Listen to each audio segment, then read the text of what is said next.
¿cómo están? Gracias por estar allí conectados como cada semana, como cada que nos podemos ver. Gracias por ser fieles. Por favor, regístrese en la página de YouTube, en el canal de Facebook, y para poder seguir recibiendo los mensajes que venimos dando. Vamos a ver hoy algo bien interesante. Estamos acostumbrados a escuchar acerca de los milagros de Jesús, acerca de lo que él hacía, acerca de cómo actuaba. Y uno de los milagros más populares es cuando él convierte el agua en vino. Entonces quiero que me acompañe al texto allí en Juan capítulo 2. Vamos a leer desde el versículo 7 en adelante hasta el 11. Y vamos a ver qué es lo que está ocurriendo allí. Usted sabe mucho de la historia, entonces vamos a concentrarnos en otros puntos que también están allí en la historia de Jesús y el milagro de las bodas de Caná. Acompáñeme en su Biblia al texto Juan 2, del 7 al 11. Jesús les dijo: llenad estas tinajas de agua, y las llenaron hasta arriba. Entonces les dijo: sacad ahora y llevadlo al maestresala, y se lo llevaron. Cuando el maestresala probó el agua hecha vino, sin saber él de dónde era, aunque lo sabían los sirvientes que habían sacado el agua, llamó al esposo y le dijo: todo hombre sirve primero el buen vino, y cuando ya han bebido mucho, entonces el inferior. Mas tú has reservado el buen vino hasta ahora. Este principio de señales hizo Jesús en Caná de Galilea y manifestó su gloria, y sus discípulos creyeron en él. Es interesante poder contemplar la historia acá. Ya sabemos un poco del contexto. Estaba invitado a unas bodas. Allí estaba María y le dice que por favor los ayude. Él dice: mujer, aún no ha llegado mi hora. Dice que estas tinajas a las que se está refiriendo allí eran las usadas para el rito de la purificación. Le voy a dar un poquito de contexto allí. Parte del proceso de entrar a un lugar, en una casa, y más a un evento público, y más a un evento que implicaba una ceremonia, era que todos los que entraran a la casa tenían que purificar sus manos y sus pies. Y había unas tinajas con agua que llenaban hasta cierta medida primero para que no se hiciesen pesadas, y segundo para poder que la gente las manejara de una manera más fácil. Eran tinajas de cierta altura. Dice la conversión en galones es como 40 galones más o menos, o sea que siempre son pesadas. Y allí con esto se limpiaba la gente antes de llegar al lugar. Ocurre una tragedia. La tragedia: se acabó el vino. Oh, pero ¿cuál es el problema con que se acabe el vino? El vino no es gran cosa. En este momento y en esta historia sí es importante. Porque en las bodas o en las celebraciones donde se acabara el vino, quería decir que el anfitrión estaba sacando a la gente y no se podía acabar el vino hasta el final de la fiesta. Eso podía llegar inclusive a demandas legales. Entonces era un gran problema. Pero lo que quiero que nos concentremos aquí es cómo es que Jesús empieza a desarrollar ese milagro. Él dice, bueno, eran 6 tinajas, ¿cierto? 6 tinajas de piedra, y les dice: llénenlas hasta arriba, llénenlas hasta el tope. Normalmente estas tinajas, ya les había dicho, se llenaban mucho menos del tope por manejo y por peso. Pero él dice que las llenen hasta arriba. Usted tiene que mirar acá lo que ocurría. Eran tinajas usadas para el rito de la purificación. Para la purificación. Ahora, eran tinajas que Jesús había decidido usarlas para darle un propósito santo. También hablamos de purificación. ¿Por qué? Porque la purificación, cuando llegabas de la calle, era quitándote los contaminantes para poder presentarte limpio delante del anfitrión. Pero ahora, lo que nos está tipificando acá, lo que nos está mostrando aquí, es que Jesús le va a dar un uso santo, un uso superior, un uso más grande. Pero es solo convertir el agua en vino. Sí, eso es parte del proceso. Él hace las cosas diferentes, usa las mismas herramientas, usa los mismos tinajas. Pero acá hay otra cosa que llama la atención. Hay varias personas involucradas en esta historia. Están los discípulos, que usted lo va a leer más adelante en el versículo 11.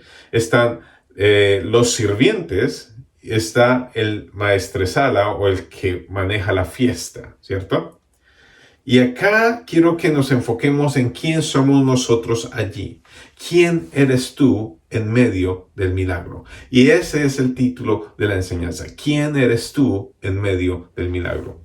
Es un milagro. Claro que es un milagro. Es un milagro para evitar vergüenza. Es un milagro para evitar problemas legales. Es un milagro para dejar a la gente bien. Seguramente las personas que estaban allí eran conocidos o eran muy cercanos a María y entonces no querían que pasaran vergüenza. Pero Jesús no le importa que la gente pase vergüenza. Jesús nos quería dar aquí una enseñanza clara.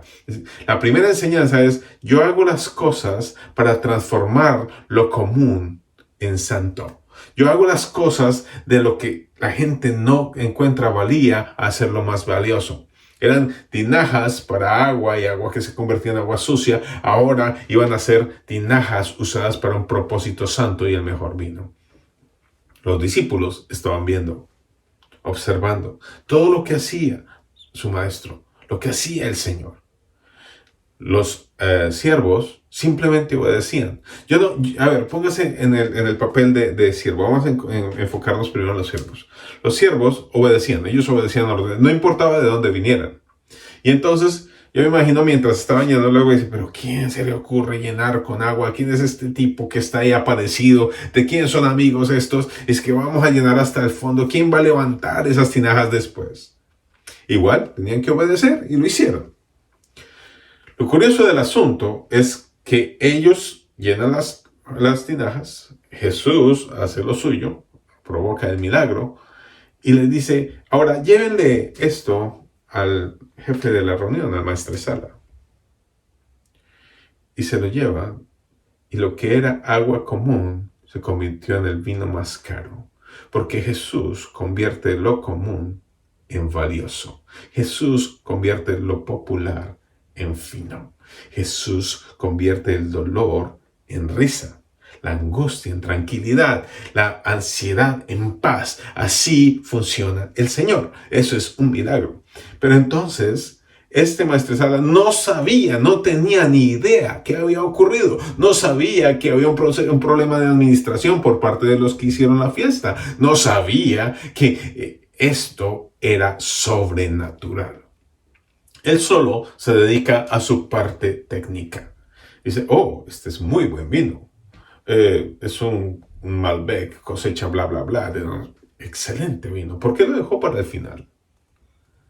Él no sabía quién, ni cómo, ni por qué había hecho el milagro. Hay gente que recibe el fruto de los milagros, pero no los ve como tal porque para ellos es común. Porque no ven cómo sucedieron. Hay gente que te ve sano, pero no sabe el proceso que tuviste cuando estabas enfermo, cuando estabas allí postrado en la cama, orándole al Señor y diciendo: Señor, sáname, en tu nombre, por tu llaga, sáname. Cuando te ven ya con los títulos colgados en la pared, dicen: oh, qué chévere que alcanzaste el título de ingeniero, de arquitecto, de abogado. Pero ellos no saben cuánto sufriste o cuánto tuviste que darle al Señor. Señor, no tengo para el semestre. Señor, no tengo para este semestre. Señor, tengo que pasar este parcial. Señor, mira los preparatorios. No lo saben. ¿Por qué? Porque hay gente que no está destinada a ver la gloria de Dios, sino el resultado final. Porque no están preparados en su corazón. Los siervos vieron el proceso, pero no entendían. Los siervos vieron las cosas, pero no fueron tocados. Dicen, para ellos era un proceso loco. Pero hay unas personas para las cuales iba dirigido el milagro. No iba para el novio de la fiesta. No iba para el maestresala. No iba para los siervos. Iba para los discípulos. Acompáñame nuevamente al versículo 11 y vamos a ir cerrando en este punto. Dice el versículo 11: este principio de señales hizo Jesús en Caná de Galilea y manifestó su gloria, y sus discípulos creyeron en él. Y sus discípulos creyeron en él. ¿En qué posición te encuentras tú? ¿En la posición de siervo? ¿En la posición del maestresala? ¿O en la posición de discípulo? Hoy Dios te dice que tienes que tomar partido frente a sus milagros. No ver el fruto del milagro final, sino ver la obra poderosa de Jesús transformando vidas, transformando situaciones, transformando la escasez en abundancia. Y cuando Él da en abundancia, las tinajas fueron llenas hasta el final. Transformando la enfermedad en salud, la pobreza en riqueza, la escasez en abundancia. Así actúa el Señor. Pero tú no puedes ser un testigo lejano. Tú no puedes ser un testigo distante. Tú tienes que ser como los discípulos, que allí lo vieron y afianzaron su fe en Él y creyeron en Él y entendieron que Él era el que es, el Salvador, el Rey, el Señor. Y a ese Señor que nosotros adoramos, a ese Señor que nosotros honramos y al que le debemos la salvación, es que hoy quiero que le oremos para que nos ayude a cambiar de posición frente al milagro. ¿En dónde estamos frente al milagro? ¿Queremos ser parte activa y creer o parte pasiva y solo ver? Vamos a orar porque somos receptores, testigos y provocadores de milagros. Acompáñame a orar. Padre, gracias te doy por esta tarde. Gracias porque hoy nos permitas entender que los milagros tienen propósitos más grandes que simplemente una sanidad, una provisión o una respuesta.